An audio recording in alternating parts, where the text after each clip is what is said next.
Okay, this is the M18, Kohler M18 that I've been working on. This is where I was having issues. Is this right here is an air shutoff solenoid that went down inside the carburetor.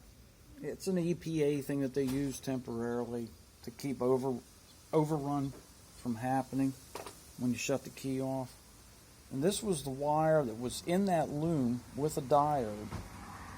I had no idea where it went.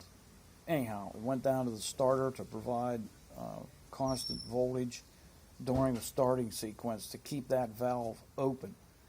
The valve does work. Watch, I'll turn the key on.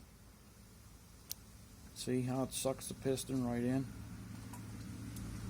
But I think the circuitry was intermittent on it. So it's been removed now. A welch plug installed right there. Try finding a welch plug. Try finding somebody that has ever heard of a welch plug. Alright, so anyhow, crank her up.